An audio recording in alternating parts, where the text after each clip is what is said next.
Good morning, everyone. August the 21st, 2015. It is Friday, the end of the week, which can create profit-taking opportunities or the dynamic that runs the market. It's also options expiration for stocks and treasuries. That's pretty unusual. That doesn't happen very often.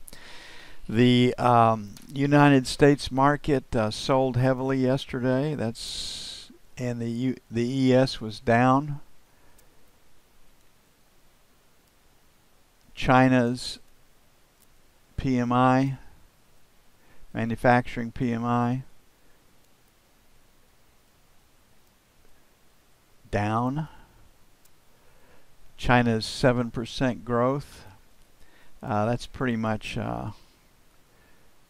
if they keep touting that, is a lie when you get right down to it. But what do central planners and central banks do? What do governments do? They lie. It's just part and parcel of what they do, trying to manipulate the populations and stay in power. So the world's growth now is down to Germany and the U.S. And the U.S. is hurt by $1, and Germany is helped by the euro. So really, the economy that has really a chance to grow is Germany's, based on exports and worldwide trade. Okay, options expiration for the 10-year, 128. Puts were the play yesterday, 129 calls. That'd make a close right in the middle at 28.16 for the 30-year. 59 to 60. I think the market will hinge on the direction of the E-mini today. And the E-mini, the big play in puts that's within reach is 2,000. Will probably close above that. The big play in calls yesterday were the 50s. So that would make a mathematical close at 2025, and that's about where we are right now. So I think the big question is, when will the Fed act to come in and shore up the market? It is the only bright spot, consistent bright spot in the U.S. economy. And we might get a play. The next big support in the E-mini is 1995. And that's within reach. Maybe not today because of option expiration. So here we find ourselves. Where is resistance? Resistance is at 16 to 20, so selling failure to take out 16 to 20 is a play, then 23s to 27s. We could have a squeeze in options, especially at the E-mini. If the E-mini starts to sell, we're not even going to think about getting short till we get up to 129. If the E-mini rallies back, we'll probably wish we'd sold 15s. That's kind of where we are. And so selling failure to basically get through 20 is the first trade, and 23 to 27. Second, on the buy side, we're pointed lower right now. We've got this volume at 8.5, so I'm going to put a question mark at 13. I think we have a chance to do a little bit lower with some help from the E-mini rallying. So 5 to 9 will be buy 1, then 29 to 01 for buy 2. To me, I think it all swings on which way, what's going to happen in the E-mini today.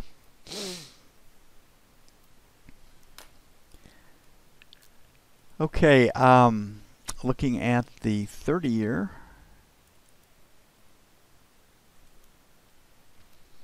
And I'm not going to show you the 3-minute chart, but we'll talk about this. Now, about 1:15 in the morning, on the 3-minute chart, it started to change, and you can see right here, 150 is where this one came down. And if you took that signal on this turn down, and there's several false starts, the lower high over here is the best signal you're going to get. But on a 3-minute chart, you could have been in at 111 this morning. You were in the market at 16.15, and the market traded down to just above 20. That's 3/4 of a point. This is a big trade, and it can really put some big money in the account. I mean, these are $1,000 to $3,000 swings in 1 to 2 days. I mean, that's huge, and it's pretty easy to read when you put it with the profile. So right here, looking at this one, where the break in the market is structurally, we've got this London high at 5, so selling failure to take out 4 to 8, I think, is the easiest trade to see. 59.16 would be the mathematical trading target, and then our second sell would be up in the 15 to 19 area. On the buy side, I think we can go a little bit lower. We've got volume at 21, so 17 to 21, buy 1. Pick up this high volume area. Last rotate down was 26, so we'll have to put a question mark at 25. Buy area might be 21 to 25. Again, it just depends on the E-mini. Then we had this breakout down here at 59.12. So I think 9 to 13 would be a fairly safe buy. It would put us in below that 59.16. Fairly as safe as you can get in this game. And anybody, I would argue about what the definition of safe is, trading futures. Actually, you know, when you look at the tax treatment and the ability to get out in the low transaction costs, it's a much lower risk trade than putting on a stock trade. In stock trade, you're pretty well committed to the long term. But most people don't understand that, and most people do understand the impact of leverage on their equity. Okay, gold found sellers overnight in London. They ran it up. They really nailed a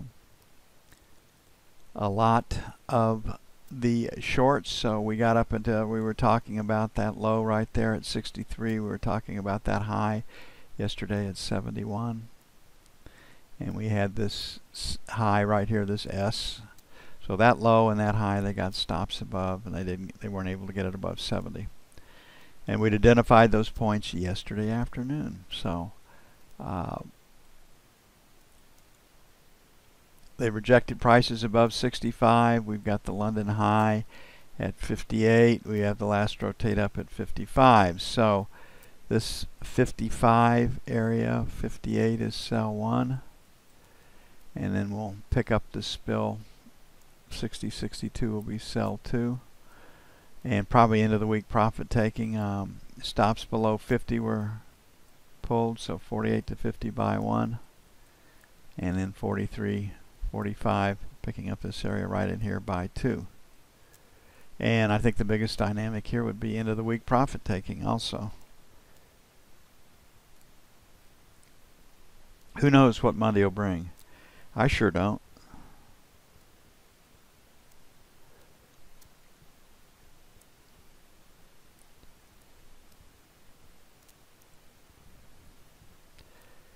Okay, China had to come in and pump up its currency market once again yesterday. This Chinese devaluation is going around the globe, and it's impacting every market, including the euro. And just again, a quick review on the euro.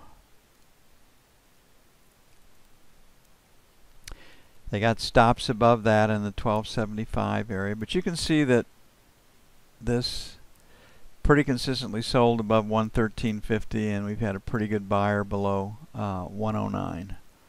And we're pushing the upper end of the range, and this low volume number structurally held the market so far, or is holding the market. We're going to see a strong P.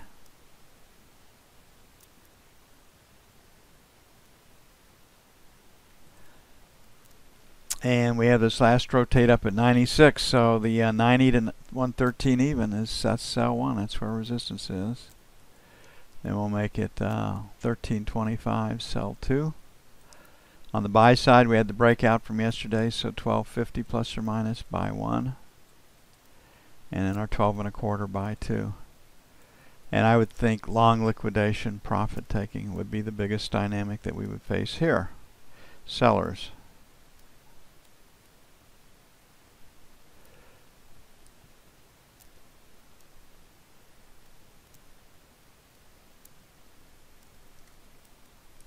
Okay, crude held in overnight yesterday, option expiration. It was interesting. I put a Wall Street Journal article up for all to read, and sometimes you can't get in those unless you have your own subscription. But we always talk about when a commodity price plunges, how production goes up, and it's because companies need cash flow and revenue to keep their doors open. Dictators certainly need it. And a dictator doesn't give a damn. They don't even value their assets. They're just in it for the money. And I mean, if copper's a penny, not $1 a pound, they'll sell as much as they can at a penny, just to get some cash flow coming in. So everybody's sitting back and just looking at it. Oh, I can't believe that oil production in the United States is higher with prices this low. Well, they'd have to be higher for all these companies that have taken on debt, for all these companies that are trying to keep their doors open, etc. And for those that are desperate, they'll pump the max out of their structures, even threaten those structures with damage because they need the cash flow. So we're going for stops below 40 before this is over. It'd be nice if we did, and it would be really nice to see 40 bucks hold. This is the 4th oil bust that I've lived through. The last low, we had like a 10, then a 20, and I believe $33 was the low on this last price, this last oil bust. So if history holds true with devaluation of currencies and inflation, we should not test 33.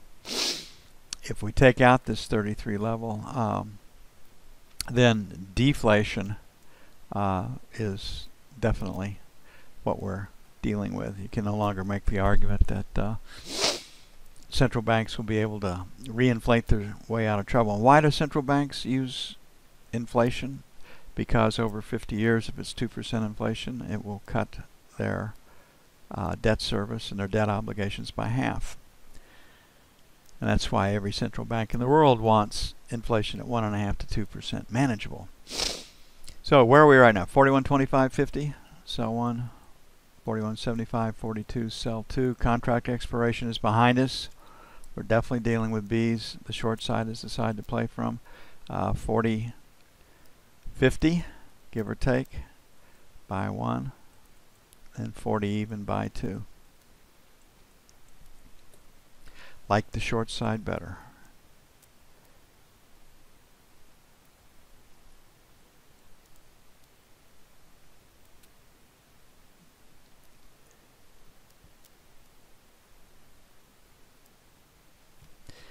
Okay, the E-mini was taken lower last night by China's manufacturing PMI number. Or that's why they said it was taken lower, but the selling started in the United States, and most of the world will follow. Asia almost always will follow the U.S. lead. So where might support be? Best support's down here at 95. Stops below 2,000. So this 95 to 2,000 area I would view as pretty good support. May not get there today. Looking at this, remember that we were talking about yesterday, 31 late was the next trading target. We got it late last night. And the markets right now are trading with resistance 25. So we've got 7. We got this low all the way down here at 1970. And we've got a high volume number at 95 and stops below 2,000. So it's 95 to 2,000. I don't think we could take out today without a new piece of news. We have markets, manufacturing PMI called at 54.2. I have seen some services carrying it at 53.9. Okay, Asia. To wait for that get control of the software again. Asia, the selling started at 26.75. London's high was 23.75, so 25 plus minus 1 is pretty good resistance. The last rotate up was 20, basically at 24. You can see that in X period. So we have a seller at 24.25. So sell 1 is going to be 24.26. Then we have our 31.32. We have our spell from 38. So short covering rallies are about 40 points. So 21.10 takes us to 20.50 on a 40-point short covering rally. 20.50 was yesterday's calls. 20.50 was the day before put, so I don't see any way how we can take out 20.50 if the market makers have anything to say about it without obvious Fed intervention. And then on the buy side we have our 2000 is the biggest put play beneath the market, and yesterday's put play was 20.50. So there's a lot of reasons for the market makers to try to get this beast back to 20.50, and there's a lot of incentive for the Fed to get it back there. So I think if we blow through the overnight session high, we'll probably get through this P at 32. So we'll put our next sell at 35.37. We're going to open it up just because of option expiration, but let's put a question mark here at 32. On the buy side, last rotate down was 14.15. We're at 19. So 10 to 12, buy 1. And 2000. And we'll probably bring the buy side up. I don't know if 15 might hold on this one. So 24, 25, sell 1, 35, 37, sell 2. On the buy side, we'll get started with 10 to 12, put a question mark at 15.